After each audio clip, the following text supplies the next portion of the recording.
જય અંબા, જય ખંભલાઈમાં. ભાઈઓ, આજે 12 જાન્યુઆરી 2026 પરમ આદરણીય અને પ્રાતઃ સ્મરણીય યુવાઓના લાડીલા નેતા અને રાહબર પથદર્શક, એને જેના વર્ણન માટે શબ્દો આજીવન ટૂંકા પડે ને નવા યુગના નિર્માતા એવા નરેન્દ્ર એટલે કે પૂજ્ય વિવેકાનંદજીનો આજે જન્મદિવસ. અને માંડલ 6:47 થઈ છે, સાંજની સોમવાર છે અને માંડલ પધારેલા છીએ. હમણાં જ દર્શન કર્યા માના અને પછી મા પાસે બેઠા હતા. એકદમ પિન ડ્રોપ સાયલન્સ, કોઈ નથી. ફરી એકવાર બ્રહ્માંડનો સૌથી મોટો શાક્ત સંપ્રદાય એટલે કે શક્તિઝમનો યજ્ઞ શ્રી મહાશક્તિ ખંભલાઈમાં લક્ષચંડી મહાઅનુષ્ઠાન અને મહાયાગ સંપૂર્ણ થયો. ઇન્ફાઇનાઇટલી લકીએસ્ટ યજમાન શ્રી 255 જે લોકોએ આમાં ભાગ લીધો અને માતાજીને 1,24,00,000 આહુતિથી તૃપ્ત કરવાનો એક નમ્ર પ્રયાસ કર્યો અને માતાજીએ સફળતા અપાવી. આપણને વર્લ્ડ રેકોર્ડ ઇન્ડિયા નામની એક સંસ્થાએ આપણે 3 વર્લ્ડ રેકોર્ડ એનાયત કર્યા આપણા આખા પરિવારને. એક ટીમ વર્ક હતું, લેસ મી મોર વી. અને સાથે સાથે જે 3 સંપ્રદાયો જેની મદદથી ઈશ્વરની ભક્તિ કરી શકાય, એક વૈષ્ણવ સંપ્રદાય કે જેમાં વિષ્ણુ ભગવાનને પ્રાધાન્ય આપવામાં આવે છે, તો આપણે મહાવિષ્ણુ યાગ કર્યો જે વૈષ્ણવ સંપ્રદાયનું અલ્ટિમેટ યજ્ઞ હતો અને એની ઉપર કોઈ યજ્ઞનું વર્ણન કોઈ પણ પ્રકારની બુકમાં જોવા મળતું નથી. આપણે 27 લાખથી વધારે આહુતિ વિષ્ણુ ભગવાન અને લક્ષ્મીજીના શ્રી ચરણોમાં સમર્પિત કરેલી. શાક્ત સંપ્રદાય એટલે શક્તિઝમ, એમાં નવચંડી, ચંડીપાઠ, નવચંડી, સતચંડી, સહસ્ત્રચંડી, અયુધચંડી અને લક્ષચંડી. એની ઉપર કોઈ વિધાન છે નહીં, શક્ય નથી. ખંભલાઈમાં આપણી પાસે એ પણ કરાવ્યું. આપણે માત્ર નિમિત્ત બન્યા, થઈ શક્યું, કરી શક્યા એ બહુ થોડોક એમાં કદાચ અહંકાર છે, પણ થઈ શક્યું.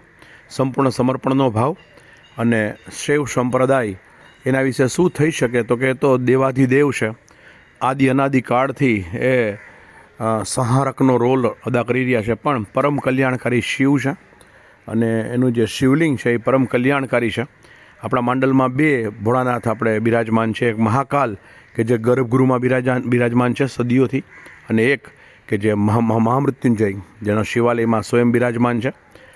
અને એવા ભોળાનાથના આપણે સંતાનો, આપણા ઈષ્ટ આજે માના મંદિરમાં બેઠા છીએ. તમને ખબર છે 14થી 24 ડિસેમ્બર વચ્ચે આ મહાશક્તિ ખંભલાઈમાં લક્ષચંડી મહાયાગ પૂરો થયો. ગંગા સતીને આપણે યાદ કરીએ, રાજ સમઢિયાળા, તો પાનબાઈ અને ગંગા સતી વીજળીના ચમકારે મોતીડા પરાવો પરો પાનબાઈ અચાનક અંધારા થશે. એટલે બીક લાગે રાખે આપણને અંદરથી કે ક્યારે જીવનનો પડદો પડી જાય અને આપણું વ્યક્તિત્વ સમાપ્ત થઈ જાય. જે દિવસે આંખ મીચાણી શૂન્ય, પછી કશું નથી. ખાલી ખાલી ખુરશિયા હે, ખાલી ખાલી તંબુ હે, ખાલી ખાલી ડેરા હે, જીના ચિड़िया કા બસેરા હે, તો જીના યહાં મરના યહાં, ઇસકે સિવા જાના કહાં. રાજ કપૂરે મેરા નામ જોકરથી અલ્ટિમેટ કોઈ પિક્ચર મને તો ક્યારેય લાગ્યું નથી, એટલે પણ એના વાક્યને આપણે 100% સાચા ઠેરવીએ. અને હવે માતાજીએ શું પ્રેરણા કરી છે એનો પહેલો ઓફિશિયલ વિડીયો આ હું જાહેર કરી રહ્યો છું. આજે 12મી જાન્યુઆરી 2026 અને સોમવાર ચંદ્રનો દિવસ છે. અને આ વર્ષ જે 2025 હતું એ મંગલનું વર્ષ હતું. 2 ને 2 4 ને 5 9નો આંકડો મંગળનો છે.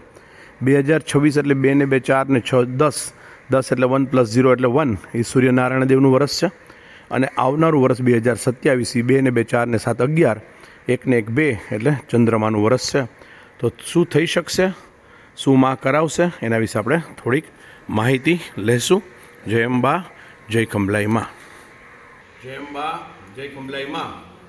ભાઈઓ, મેં કીધું એમ 3 જ સંપ્રદાય, વૈષ્ણવ સંપ્રદાય, શાક્ત સંપ્રદાય અને શિવ સંપ્રદાય, 3 જ ભક્તિના અલ્ટિમેટ માર્ગ આપણા માટે. આપણે બ્રહ્માના સંતાન એટલે બ્રાહ્મણ કહેવાના, અને બ્રહ્માનું એક સર્જન એટલે બ્રહ્માંડ કહેવાનું. તો એની ચર્ચા કોઈક વાર નિરાતે સાયન્સના લેક્ચરમાં કરીશ. પણ બ્રહ્માંડની ઉત્પત્તિને 1500 કરોડ વર્ષ થયા અને સૂર્યની ઉત્પત્તિને 700 કરોડ વર્ષ થયા. અત્યારે આપણો સૂર્ય યુવાન અવસ્થામાં છે, મધ્યાહન કાળ એનો ચાલી રહ્યો છે. આવનારા 700 કરોડ વર્ષ પછી આપણો સૂર્યનારાયણ દેવ પણ અનંત બ્રહ્માંડમાં વિલીન થઈ જશે ઓન ગ્રેવિટીને કારણે. અને આખા બ્રહ્માંડમાં આપણું જે સૌર મંડળ છે, જે સોલાર ફેમિલી છે, જેમાં આપણી પૃથ્વીનો પણ સમાવેશ થાય છે, 99 ગ્રહ, અગણિત ધૂમકેતુઓ, અગણિત ઉપગ્રહો, અગણિત ઉલ્કાઓ, અગણિત તારાઓ, એક યુનિવર્સની અંદર 100 અબજ ગેલેક્સી હોય 10⁻11, અને દરેક ગેલેક્સીમાં 100 અબજ તારા હોય, 1ની ઉપર 10ની ઉપર 11 ઘાત.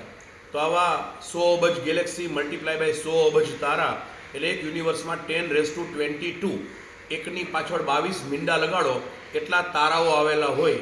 આપણે 12 મીંડા સુધી બોલી શકીએ, પછી આપણે પણ મીંડું જ છીએ, કાંઈ બોલી શકતા નથી. તો એવા 12 મીંડાથી આપણે આગળ બોલી નથી શકતા એવડું બ્રહ્માંડ, એમાંનો એક સ્ટાર એટલે સૂર્ય. એ સૂર્ય જે આખું સોલાર ફેમિલી છે એનો 99% માસ ધરાવે છે. બાકીના 1% માસમાં આપણા કરતાં 1600 ગણો મોટો જ્યુપિટર ગુરુ, આપણા કરતાં 1200 ગણા મોટા શનિદેવ સેટર્ન, અને આપણી પૃથ્વી કરતાં અનેક ગણા મોટા બધા ગ્રહો. એમાંની એક નાનકડી પૃથ્વી, એ પૃથ્વીની અંદર 7 ખંડ, 7 સમુદ્ર, 800 કરોડ માણસોની વસ્તી, એમાં આપણે એક. એટલે અહંકાર કઈ હદે આપણે કરવો કે કરી શકાય એ આપણે આ વિચારવું જોઈએ કે આપણે સૂક્ષ્મમાં પણ સૂક્ષ્મ રજકણ સમાન પણ નથી.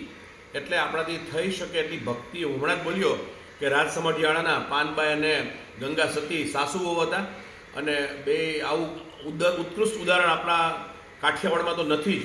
અને કે વીજળીના ચમકારે મોતીડા પોરાવો પાનબાઈ, અચાનક અંધારા થશે. એટલે ક્યારે આ જીવનનો પડદો પડી જાય એ નક્કી નથી, એની કોઈ ખાતરી હોતી નથી, એના કોઈ પ્રમાણ કે સર્ટિફિકેટ આપણને મળતા નથી. હવે જે વાત કરવા જઈ રહ્યો છું એને બહુ જ ધ્યાનથી તમારે સાંભળવું પડશે, સમજવું પડશે, અને પૂરેપૂરું મગજ અહીંયા કોન્સન્ટ્રેટ કરવું પડશે. 2025 પૂરું થઈ ગયું, 2026 ચાલુ થયું, આવનારું વર્ષ 2027નું. 2027માં આપણે શિવજીની આરાધનાનું જે અલ્ટિમેટ થઈ શકે, મહાદેવ આપણા ઈષ્ટદેવ છે, અને ઘણા લોકો મહાદેવના પરમ ઉપાસક હોય છે, પરમ ભક્ત હોય છે, અને ઘણા લોકો મા ભક્ત હોય છે. શંકરાચાર્ય હતા એ શિવજીના પરમ ઉપાસક હતા, પણ છેલ્લે પણ ન મંત્રમ ન યંત્રમ એને શિવ રચના કરી દેવી અપરાધ સમાપન સ્તોત્રની. તો આપણે હવે જે કરવા જઈ રહ્યા છીએ મહાદેવજીનો જ યજ્ઞ છે. જેમ ચંડીપાઠમાં 13 અધ્યાય છે, ચોથો અધ્યાય સક્રાદેય છે, એમ અષ્ટાધ્યાયી રુદ્રી જેમાં 8 અધ્યાય છે.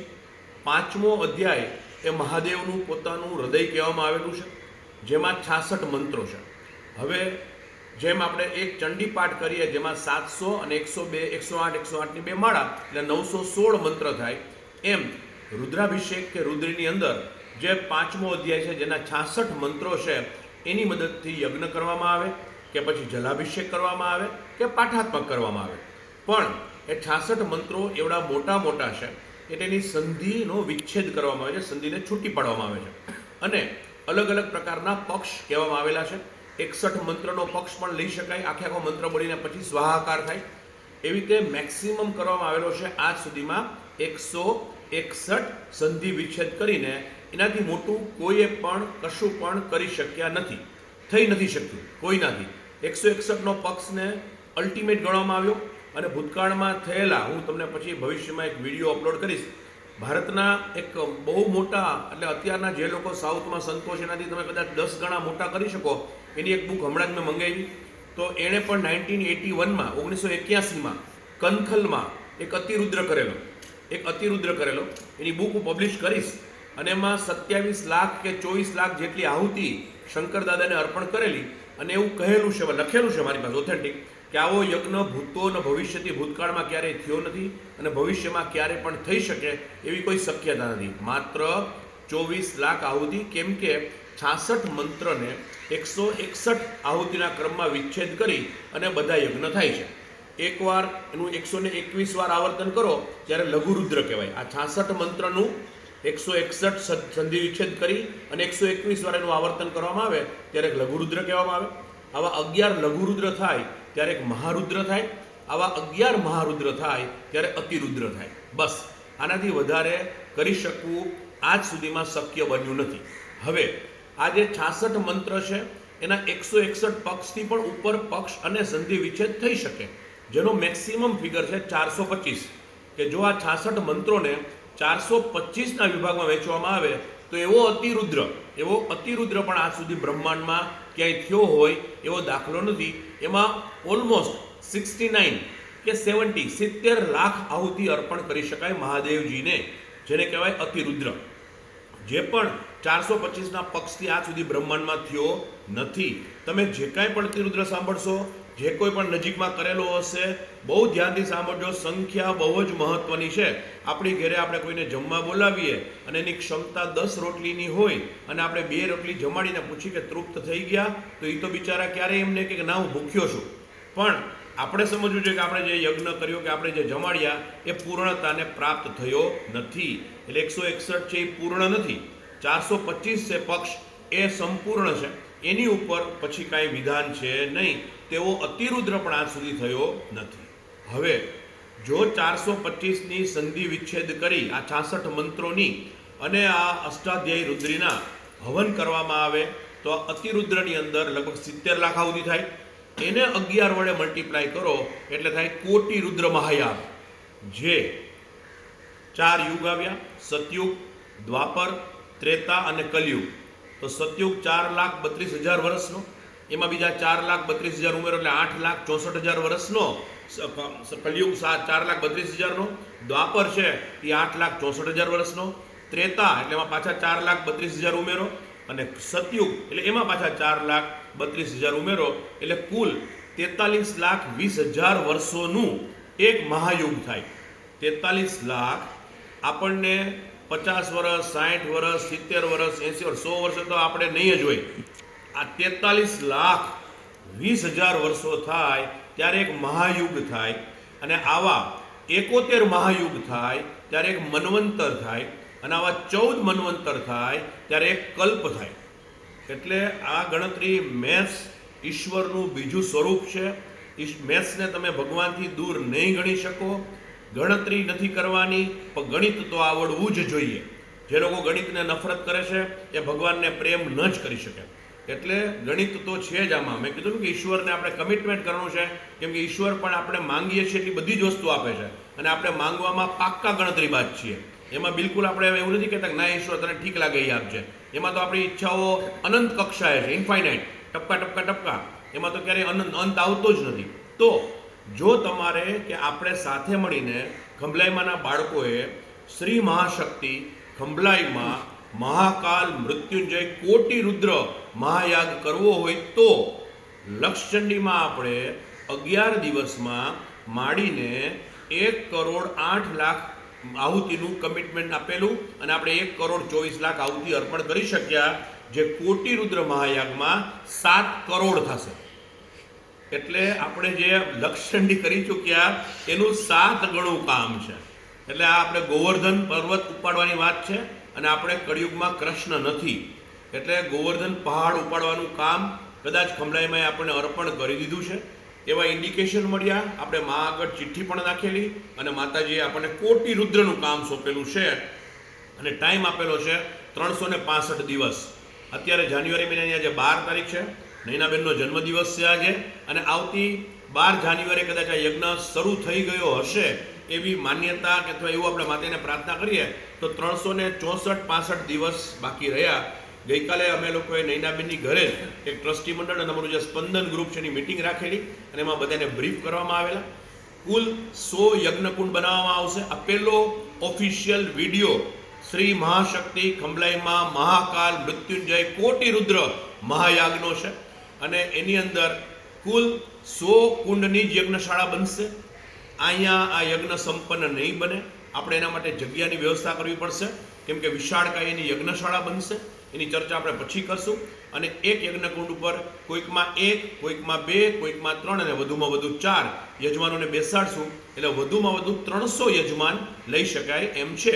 એટલે આપ સૌએ જેમ બને એમ ઝડપથી અમારું નામ તો મુકેશભાઈ લખી જ નાખ્યું હોય એવા ભ્રમમાં રહેતા નહીં. બધાએ પોતપોતાનું નામ મને વોટ્સઅપ કરી દેવાનું છે. આ વખતે આપણું જે મિનિમમ કોન્ટ્રીબ્યુશન છે, ઉપલા કોન્ટ્રીબ્યુશનની હું વાત નથી કરતો, માત્ર 2 કોન્ટ્રીબ્યુશનમાં આપણે ચેન્જ ઓવર કરેલા છે. જે મિનિમમ કોન્ટ્રીબ્યુશન છે 1,51,000 છે. જે સૌથી નીચલું કોન્ટ્રીબ્યુશન છે એ 1,51,000 છે, જે ગયા વખતે 72,316 હતા. અને જે જમવાનું જે ભોજન પ્રસાદ દાતા હતા તો માત્ર 27 દાતા લખી શકાશે. 13 દિવસના 26 દાતા અને 1 દિવસ પ્રાયશ્ચિતનું કર્મ, તો 27 દાતાનું અનુદાન 3,33,333 છે, જે ગઈ વખતે 2,22,222 હતું. કેમ કે આ વખતે મિનિમમ જે ગણતરી આપણી છે એ પ્રમાણે આપણે 100 કુંડ ઉપર 300 યજમાન તો ખરા, પણ કુલ 1331 વ્યક્તિ 1331 આહુતિ આપનારા ભૂદેવો બેસશે. તો દરરોજનો એક અતિરુદ્ર આપણે સંપન્ન કરશું 425ના પક્ષથી, અને એવા 11મા દિવસે 11 અતિરુદ્ર સંપન્ન થાય એટલે કોટી રુદ્ર મહાયાગ સંપન્ન થશે. આવી આપણે ખંભલાઈમાના અને મહાકાલ મૃત્યુંજયના શ્રી ચરણોમાં પ્રાર્થના કરેલી છે. તમને માતાજી જે કાંઈ પણ પ્રેરણા કરાવે, 4 મુખ્ય યજમાન છે, બાકીના મુખ્ય સહાયક યજમાનશીઓ છે, માના વાલા સાથી સહાયક યજમાનશીઓ છે. જે ગયા વખતનું જે કાંઈ પણ હતું એમાં તમને જે કાંઈ પણ માતાજી પ્રેરણા કરે અને જે કાંઈ પ્રમાણે જે તમારી શક્તિ હોય એ પ્રમાણે જોડાવા માટે તમે તાત્કાલિક જણાવજો. ફરી એકવાર આપણી પાસે માત્ર 365 દિવસ છે. ખાલી એટલું કહી રાખું કે ગઈ વખતે આપણે જે હવન સામગ્રી બનાવી એ 10,800 કિલો હતી. ગયા વખતે બનાવેલી હવન સામગ્રી 10,800 કિલો હતી અને લગભગ 70-80 લાખ રૂપિયાની બનેલી હતી. આ વખતે 1,08,000 કિલો હવન સામગ્રી બનશે. 200 કિલોના ડ્રમ ભરવાના છે. એવા 500 ડ્રમ ભરાય એટલી હવન સામગ્રી બનશે. કેમ કે 1 કરોડને બદલે 7 કરોડ આહુતિ ભોળાનાથને આપવાની છે. આવો યજ્ઞ ક્યારેય પણ બ્રહ્માંડમાં બન્યો નથી. 4 યુગની અંદર, ન સતયુગમાં, ન દ્વાપરમાં, ન ત્રેતામાં, ન કલયુગમાં. એટલે પૃથ્વીની ઉત્પત્તિને 4.5 × 10⁹ યર્સ 4.5 અબજ વર્ષ થયા.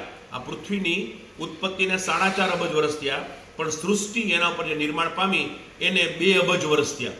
તો 2 અબજ વર્ષમાં આવા કોટી રુદ્ર તમે નેટ ઉપર જ્યાં તમને ઠીક લાગે ત્યાં શોધવાની ટ્રાય કરજો કે બ્રહ્માંડમાં ક્યાંય કોટી રુદ્ર થયો હોય. 161ના પક્ષથી એ પણ નથી થયો. આપણે 425ના પક્ષથી કોટી રુદ્ર કરવા જઈ રહ્યા છીએ. ખંભલાઈમાને હૃદયથી પ્રાર્થના કરજો. શક્ય હોય તો આજથી મહાકાલ મૃત્યુંજય મંત્રની માળા શરૂ કરજો. આ યજ્ઞના સંપન્ન માટે ભગવાનને, ભોળાનાથને અને ખંભલાઈમાને પ્રાર્થના કરજો. અને ખાસ પ્રાર્થના તો તમારા માટે કરજો કે આવા બ્રહ્માંડના સૌથી મોટા શિવજીના અથવા કોટી રુદ્ર મહાયજ્ઞમાં આપને ભાગ લેવાનો અવસર ખંભલાઈમાં અને મૃત્યુંજય મહાદેવ આપે. જય અંબા, જય ખંભલાઈમાં, કેવળ તુજ કરુણા.